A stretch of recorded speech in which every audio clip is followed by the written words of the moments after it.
Good morning, traders and investors. My name is Roger Scott, and I'm the Senior Strategist for Wealth Press. Today is Friday. It's July 29th. We're almost in August. We got 2 days to go.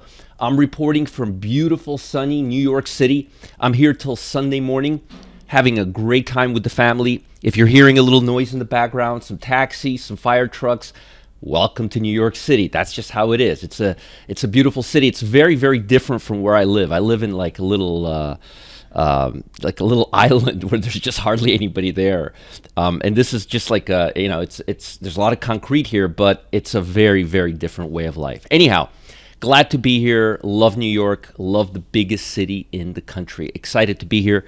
My wife loves coming here every year for her birthday, and we took 2 years off because of COVID. But now we're back. And by the way, anybody's thinking about visiting this beautiful city, everything is open, everything is vibrant, everything is lively, nobody's wearing masks, everything is perfect. It's a great time to visit New York City. Anyways, NASDAQ is up 118 points. The Dow is up 63 points. And folks, this is remarkable.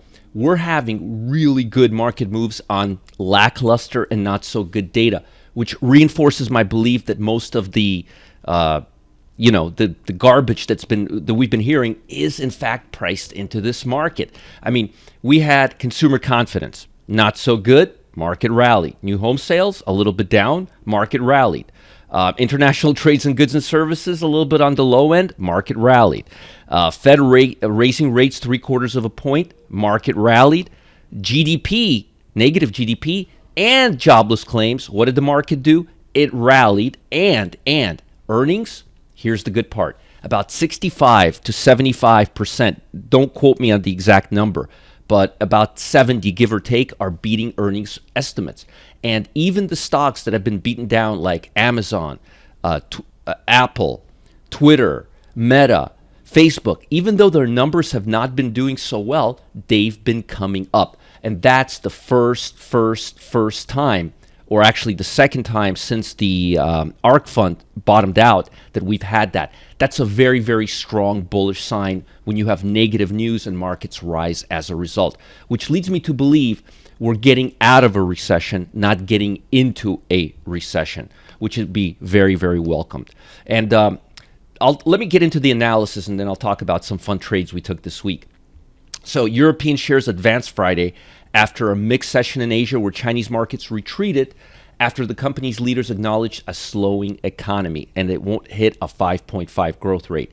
Investors have appeared to have more convinced, and that's kind of what I was talking about, that the Federal Reserve may temper its aggressive interest rate hikes aiming at taming inflation after Commerce Department reported the U.S. Economy contracted 0.9 annual pace for the quarter, following a 1.6% year-on-year drop. That's significant, but what did the market do on that data? It rallied. Germany's economy, largest in Europe, stagnated. It grew at a 1.5 annual rate, adding to fears that we're on a brink of a recession. The problem is if Europe goes into a recession, it may force U.S. into a small one too. But I think we're just going to kind of hover around where we're at, and I think the worst could be behind us. In Asia, investors were cautiously eyeing regional tensions after President Biden and Xi spoke for more than 2 hours on Thursday. China's blaming U.S. for deteriorating relationship. U.S. is saying we can get things back on track. Japanese government data showed that factory output in June jumped 8.9% from the previous month, making it the first rise in 3 months. The recent easing of pandemic lockdowns in China has helped boost Japanese production. Remember, a lot of what's going on is dependent on China. Now, as I said, we had a lot of Fed data this week, and I mean a lot. And the market, what did it do? It beautifully reacted on that data. Now, here's where it gets really fun. Most of the data, the Fed data, it impacts the bond market, and then the bond market impacts the stock market. Look at where the bond market's been going. It's been moving higher on this data, not lower. Now, I've been telling you guys all the way since, January, February, March, April, about late April, early May, that the bond market and stock market are starting to take on a different directional bias. And I'm definitely seeing that in the bond market. And I'm also seeing that, and I've pointed this out several times, in various consumer sectors. Now, here's where it gets really fun. These consumer sectors are now breaking out. Remember I said this area here was really, really interesting. This is where the market started going higher, and then that 8.6 CPI caused this. Well, we're getting out of that in a really good position. We're now almost above that level on technology. Let's look at consumer discretionary. These were the sectors that were hit hardest by that CPI report. I mean, look at this. We're up almost 5% pre-open on this. 161. We're looking to open right here. So it looks like we're breaking out. Look at this. We're breaking up to the upside on consumer stocks. Now, look at the broad market. I was telling you, you got to watch these levels very carefully because these levels can really, really determine things. We're literally at that level right now on the QQQ. And if you look at the Dow, let me show you. We're literally at the breakout level, and those consumer stocks have broken out, and so has the Dow. So we're almost on the broad market at that level, that 33,100 level. If we can get above this level, all-time highs, folks. But again, let me show you real quick. These are the major sectors, right? So look at financial, gaining strength. Not quite here yet, but gaining strength. Look at energy. And again, if we're not going into a recession, and it doesn't look like we are, but we are still going to be in an inflationary period, that means energy has another bite at the apple. Look at utilities yesterday. I mean, this is crazy. Again, look at that area here. Always compare where we're at now with that previous area, that 8.6 CPI that just dumped us. We're getting up there. Look at industrial, starting to get up there. Look at consumer staples. We're above that level, folks, on consumer staples. We're above that level on healthcare. The two sectors that I told you would move really well are above that level now, aren't they? So that's really important. Remember I told you they would move? Now, here's where it gets interesting. This is what I was just talking about a minute ago. Healthcare and consumer staples and the Dow are above that level. Now, the question is, are tech stocks, consumer stocks, and all the fund stocks going to get above that level too, or are they going to stall around here? And that's the biggest question on Wall Street's mind. Because look, even real estate is getting past that level. But communication services, look at where that level is and look at where we're at. Look at consumer discretionary. So the question is, are we going to get above that level? And if we're going to get above that level on the major market and all the indices, that's going to be a very, very, very bullish sign for the market. So the problem I'm having is I don't think we're there just yet. You're probably thinking, Roger, you just got me all excited about a bull run and now you're saying we're not there yet. No, I don't think we're there yet. Here's where I think we're at. I think we're going to congest and play the wait and see game in the bond market for quite some time, which is why earlier this week, I sold bonds when we were right at this area. And if we go back up to this 119, the upper 119, low 120 level, I'm going to sell it again because I think the bond market is going to be, I think it's foolish to think that we're already out of this environment. We're just going to snap our fingers and everything's going to turn rosy, peachy, and there's not going to be a pink elephant in the room. There is. We're still in a horrible position, and we're still doing this, whether we're going to get out of it or not. But the bond market is starting to take on a different shape and looking ahead, and is telling us that the worst may be behind us. Now, if the bond market falls down below this area, below the 108 level, then we're back into the recession fears, and energy would probably go down, and tech stocks would start trading choppy. But while we're staying in the upper end of this range, say above the 50-day moving average, we're getting some bullish juice coming into the stock market. And again, if we go back to this level, the 120, I'm selling this because I believe we're going to be range bound for quite some time. Now, another bullish indicator, and this is something you need to pay attention to, is the VIX. We're short the VIX right now. We've been short the VIX all the way throughout this whole thing, and it's breaking lower. If it breaks down to about the 20 level, I'll probably go ahead and cover the short. But the bottom line is the volatility is declining, and the next question is going to be, and I'm telling you right now, this is what you need to pay attention to, folks. Listen to me carefully.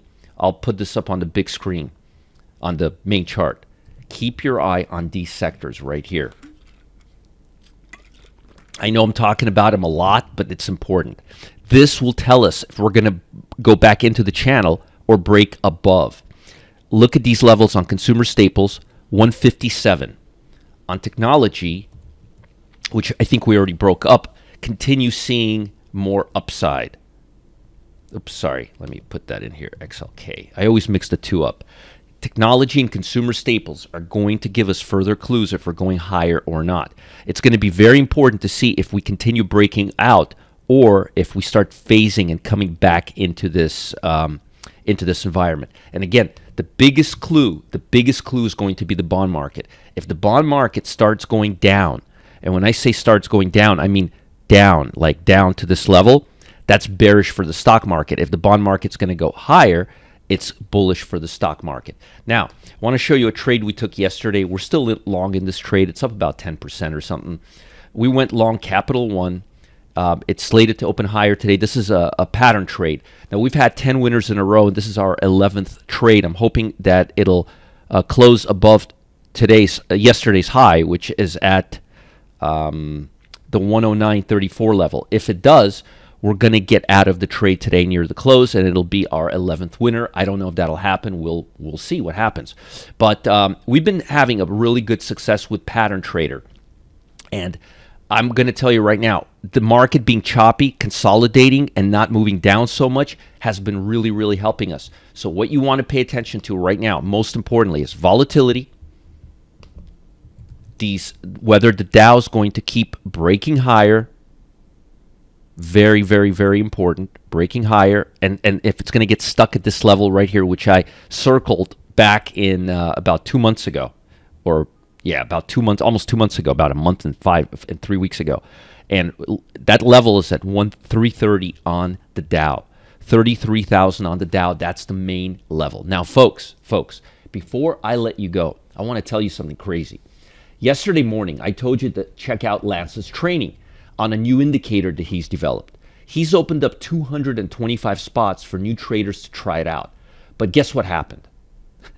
Something that no one expected except maybe me and a couple of other guys. He filled all the spots in 31 minutes flat. We had to stop the sale. I'm telling you, you can't make this stuff if you tried. 31 minutes, he filled out 225 spots. I can't make this stuff up. Remember what I said about Lance? Lance stays in his own lane. He's really good about staying in his own lane, but sometimes he's got something new going on. And when Lance has something new going on, you got to hear about it, because Lance is one of those guys that unless he's really sure about something, he's not just going to put it out there. He puts it to a beta test. He puts it to a small group. Then when he's sure, then he bangs it out. So if you missed it, Lance wants you to know that he's really sorry, but he's got some good news for you too. Today at 1 p.m. Eastern Time, he's going to share news about this indicator today. You don't want to miss out. Click the link below. Check it out. If you're watching on YouTube, you can go to the descriptor and get it there. But Lance is red hot. Lance has been killing it this year. I mean, like obliterating it this year. You don't want to miss out. And I think that's a Wealth Press record. 225 spots in 31 minutes flat. You don't want to miss out. You definitely want to catch Lance, because this may be the last day he's selling it. I don't know. They don't tell me anything around here. But if I were you, I'd be there at 1 o'clock sharp. Bye, guys. I'll see you later. Have a great, great weekend. Comments, feedback, love letters. I haven't heard from you in a while. I miss you all. Bye, guys. I'll talk to you later. Have a great, great weekend.